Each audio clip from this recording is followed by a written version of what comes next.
নমস্কাৰ। কবিতাৰ শিৰোনাম ভীষ্মৰ অশ্ৰু। এজাক কৌৰৱৰ অহংকাৰত নিগৰিলে ভীষ্মৰ চকুলো। পাণ্ডৱৰ সততা তেওঁ অস্বীকাৰ কৰে কেনেকৈ? আনক হেয় প্ৰতিপন্ন কৰি কৌৰৱে লভিছে আনন্দ।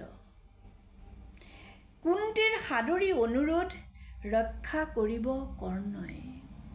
কথা দি মৃত্যুক নিমন্ত্ৰণ জনালে ৰণক্ষেত্ৰত সুতপুত্ৰই।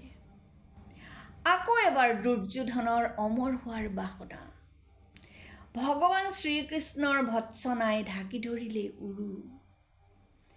ধৃতৰাষ্ট্ৰৰ দৰে পুত্ৰস্নেহত অন্ধ হ'ব খোজা নাছিল গান্ধাৰী। সেয়ে হয়তো কৈছিল সত্যৰ জয় হওক।